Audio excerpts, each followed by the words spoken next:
Assalamualaikum warahmatullahi wabarakatuh. Salam sejahtera untuk kita semua. Sebelumnya yang terhormat kepada Bapak Ikmanur Rahman MPD selaku dosen pengampu mata kuliah Sistem Politik Indonesia. Dan sebelumnya di sini izinkanlah saya memperkenalkan diri. Nama saya Vinaina, mahasiswa PPKNA angkatan 2019 semester 4 dengan NIM 22861900012. Pada kesempatan kali ini, saya akan membahas terkait dengan pembahasan yang berjudul Fighting Post-Truth atau melawan pasca kebenaran.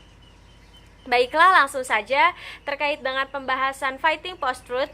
Jadi di sini dalam kalimat awal di dalam pembukaan bab ini terdapat suatu kalimat ataupun suatu kata-kata yang disampaikan oleh George Orwell, yang artinya yaitu di sini dikatakan bahwasanya kita sekarang telah tenggelam ke kedalaman, di mana restatement ataupun pernyataan ulang yang jelas adalah tugas pertama dari orang-orang yang cerdas.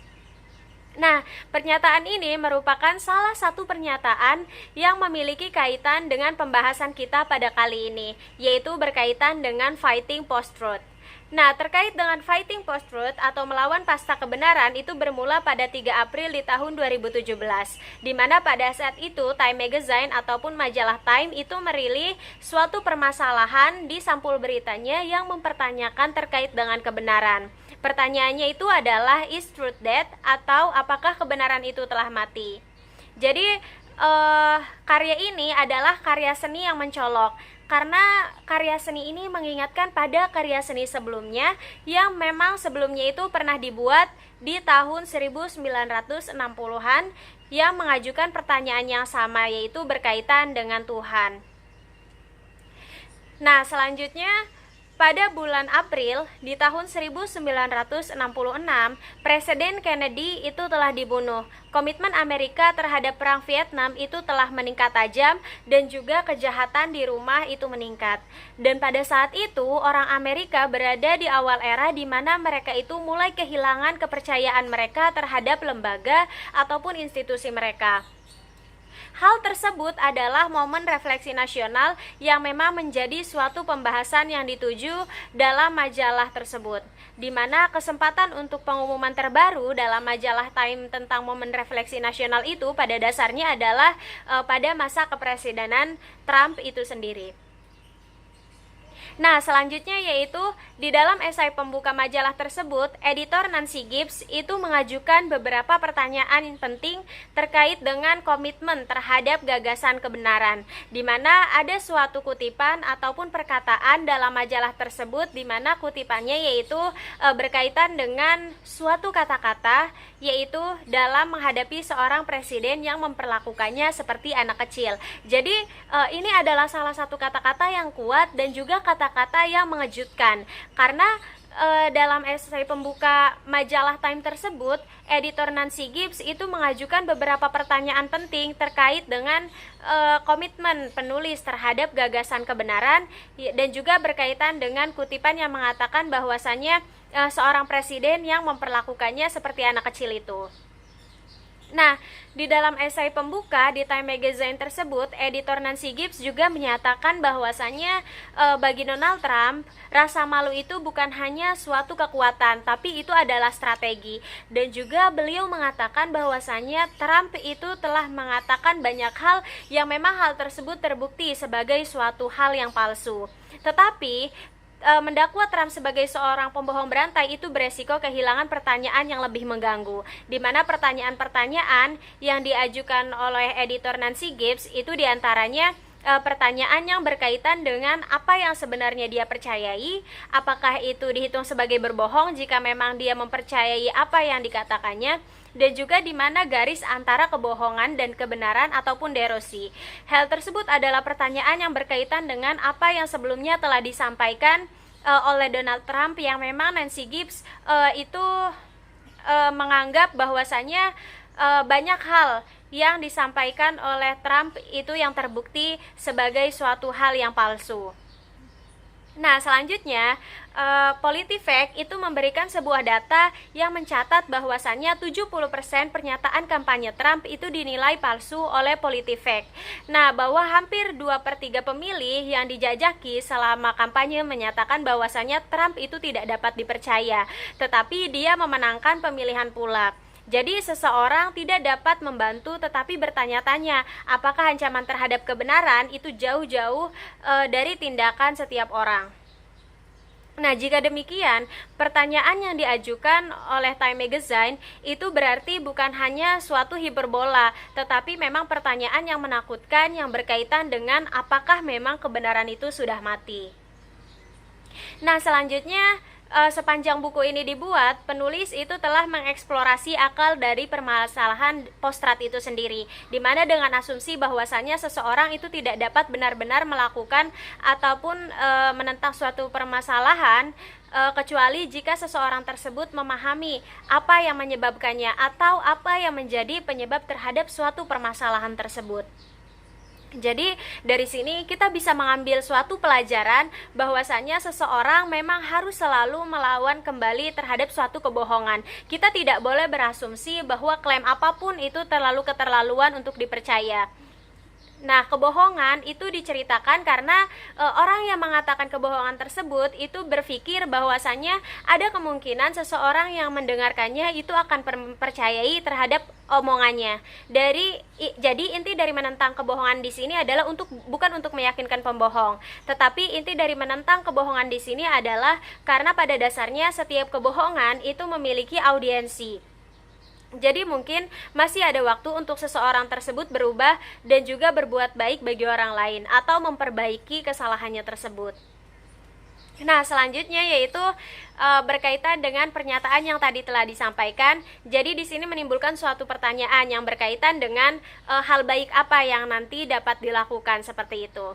Nah, karena jika kita benar-benar hidup di era pasca kebenaran yang tidak jelas apakah ada perubahan kebijakan oleh media, itu akan menjadi suatu masalah karena jika keyakinan kita terhadap suatu seperti perubahan iklim itu sudah ditentukan oleh bias kognitif kita dan juga ideologi politik. Pertanyaannya adalah bagaimana kita bisa keluar dari pandangan dunia kita. Untuk satu hal, mengapa kita tidak hanya mengubah saluran, dan juga pertanyaan lainnya adalah bahkan jika kita mendengar suatu kebenaran, tidak akankah kita menolaknya? Nah, jawaban atas pertanyaan-pertanyaan tersebut adalah jika pertanyaan-pertanyaan yang diajukan itu sebagai suatu permasalahan yang fakta, maka jawabannya adalah tidak selalu. Meskipun kekuatan penalaran termotivasi dan juga bias konfirmasi dan beberapa pengaruh lain yang telah kita bicarakan dalam buku ini itu kuat, kita harus selalu ingat bahwasannya bukti empiris itu menunjukkan bahwa pengulangan fakta-fakta yang benar itu akhirnya memiliki efek ataupun memiliki dampak.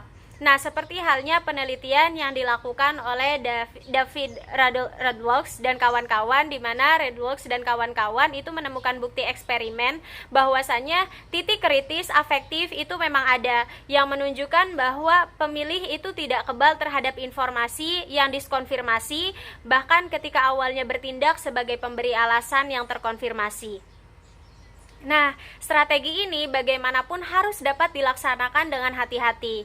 Selain itu, penelitian psikologis juga menunjukkan bahwasannya ketika orang merasa tidak aman dan juga merasa terancam, kemungkinan kecil seseorang tersebut untuk dapat mendengarkan perkataan ataupun himbauan dari orang lain.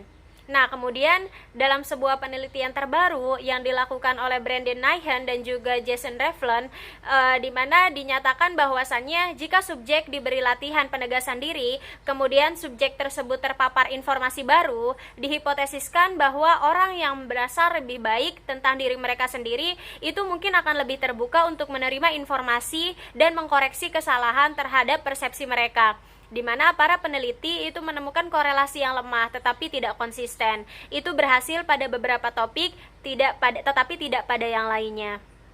Nah, selanjutnya yaitu di sini dikatakan bahwasannya salah satu hambatan untuk kita berpikir kritis adalah kita terlalu tenggelam ke dalam arus bias konfirmasi yang konstan atau prasangka terhadap suatu konfirmasi yang bersifat tetap. Karena jika kita mendapatkan informasi terutama dari satu sumber, atau kita mendapatkan diri kita menanggapi secara emosional apa yang kita dengar dari satu saluran tertentu, mungkin inilah saatnya kita untuk mendiversifikasikan atau menganeka-ragamkan segala berita ataupun segala informasi yang memang kita dapatkan. Dan kita juga harus belajar bagaimana cara kita untuk bisa memeriksa sumber berita dengan benar dan bertanya pada diri kita sendiri bagaimana kita bisa mengetahui bahwa sesuatu yang memang kita dengar itu palsu. Maka kita harus belajar untuk lebih skeptis, karena memang ini adalah pelajaran yang diajarkan kepada kita oleh sains, bahwasanya kita harus bisa membuktikan terhadap suatu informasi ataupun terhadap suatu berita yang kita dengar, apakah memang berita itu benar atau memang berita itu palsu. Jadi harus ada bukti empirik ataupun bukti yang memadai terhadap informasi ataupun berita yang kita dapatkan. Karena di sini juga dikatakan bahwasannya tidak ada yang namanya sains liberal ataupun sains konservatif. Jadi ketika kita mengajukan suatu pertanyaan yang empiris, yang paling penting adalah buktinya. Nah, seperti yang dikatakan oleh Daniel Patrick yang mengatakan bahwasannya Anda berhak atas pendapat Anda sendiri, tetapi bukan fakta Anda sendiri. Karena kekuatan sains itu adalah bahwa ia merangkul sikap untuk terus memeriksa keyakinan seseorang terhadap suatu empiris. Nah, selanjutnya di sini juga dikatakan bahwasannya apakah kita liberal ataupun konservatif, kita semua rentan terhadap jenis bias kognitif yang dapat mengarah pada post-truth. Jadi seseorang tidak boleh berasumsi bahwa post-truth itu hanya muncul dari orang lain atau bahwa hasilnya adalah masalah orang lain. Nah, pembahasan selanjutnya yaitu berkaitan dengan sebuah pertanyaan yang diajukan, di mana pertanyaannya ini adalah apakah memang kita memasuki era pra-kebenaran.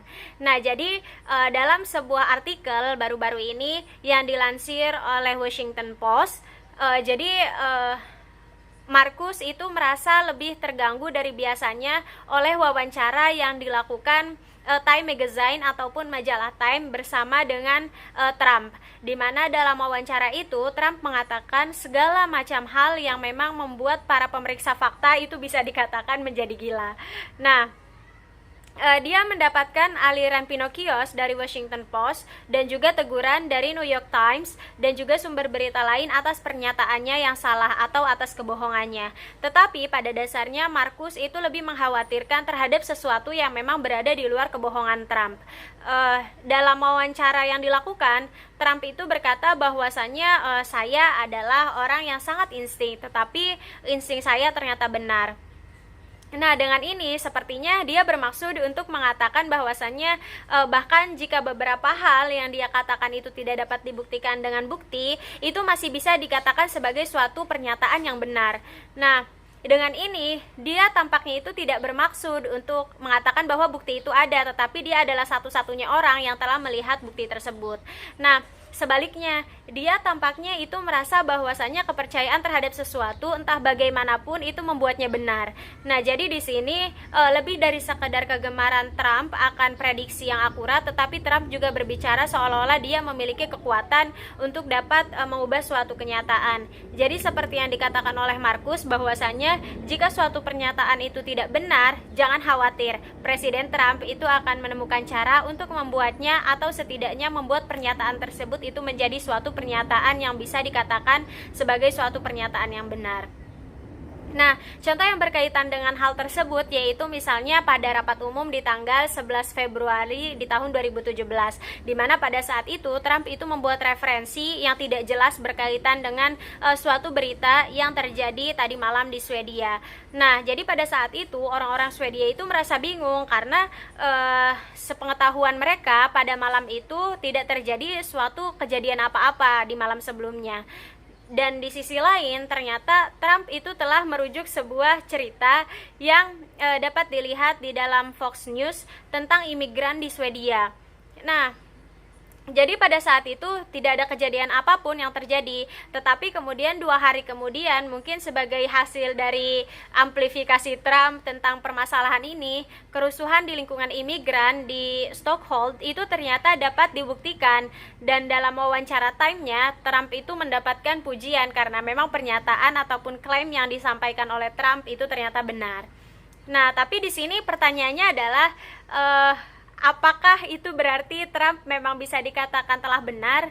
Jawabannya adalah tentu saja tidak, karena kerusuhan itu pada dasarnya bukan terjadi semalam, bukan terjadi secara besar-besaran, dan juga tidak ada kematian seperti itu. Namun dalam benak Trump, itu Trump membela terhadap pernyataannya tersebut. Jadi yang sebenarnya adalah apa yang terjadi di sini. Nah, menurut Markus mengatakan bahwasannya bukan hanya karena Trump itu menolak untuk menerima kenyataan, itu juga karena dia memutarbalikkan sesuai dengan keinginannya.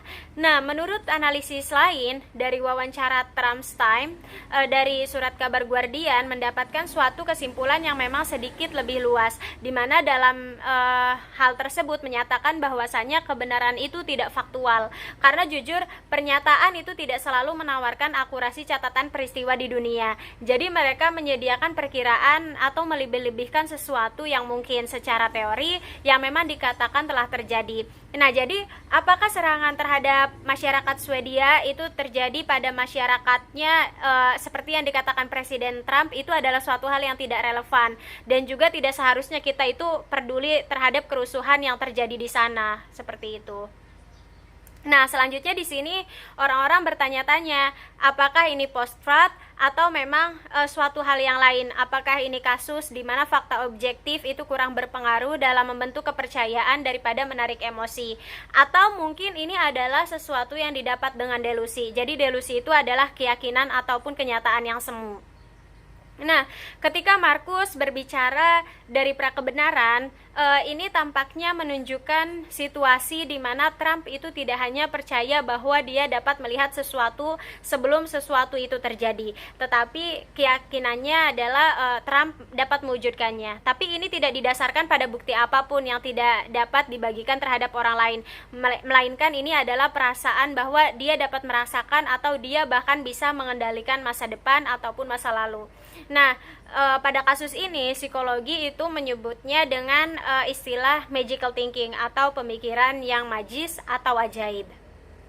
Nah, selanjutnya di sini adalah apakah kita bisa menyebut hal ini sebagai pasca kebenaran ataupun prakebenaran. Nah, karena pada kenyataannya, pada dasarnya ini berbahaya jika memang kita mengabaikannya. Dan disinilah poin penting yang memang kita bicarakan di sini, bahwasannya bahaya post-truth itu bukan hanya kita biarkan pendapat dan juga perasaan kita berperan dalam membentuk apa yang kita anggap sebagai sesuatu yang bisa dikatakan fakta dan juga kebenaran, tetapi dengan melakukan itu kita bisa mengambil resiko yang terasing dari kenyataan itu sendiri. Nah, di sini dikatakan juga bahwasannya masih ada kemungkinan jalan lain, karena post-truth itu bukan tentang realitas, tapi ini adalah tentang cara manusia bereaksi terhadap kenyataan. Begitu kita menyadari bias kognitif kita, kita berada dalam posisi yang lebih baik untuk menumbangkannya. Jika kita ingin media berita yang lebih baik outletnya, kita dapat menyatakan itu. Dan jika seseorang berbohong kepada kita, kita bisa pilih apakah kita akan mempercayainya dan kemudian tentang kebohongan apapun itu. Ini adalah keputusan kita bagaimana kita akan bereaksi terhadap dunia di mana seseorang mencoba untuk menarik perhatian dari mata kita. Kebenaran itu pada dasarnya masih amat sangat penting, tetapi seperti biasanya, tetapi apakah kita akan menyadari hal ini? Hal tersebut itu dapat dikembalikan terhadap diri kita masing-masing atau terhadap kepribadian kita ataupun terhadap pola pikir kita masing-masing. Dalam kata lain, hal tersebut dikembalikan dan juga terserah terhadap diri kita masing-masing. Mungkin cukup sekian pembahasan dari saya. Saya mohon maaf apabila ada kesalahan dari segi pengucapan ataupun kata-kata. Semoga ini bermanfaat bagi kita semua, dan sekali lagi saya ucapkan terima kasih kepada Bapak Ikmanur Rahman MPD selaku dosen pengampu mata kuliah Sistem Politik Indonesia. Dimanapun beliau berada, semoga beliau dan keluarga selalu dalam kondisi sehat walafiat dan selalu diberkahi oleh Allah Subhanahu wa Ta'ala. Saya ucapkan terima kasih sekali lagi. Saya akhiri, wabillahi taufiq wal hidayah. Wassalamualaikum Wassalamualaikum warahmatullahi wabarakatuh.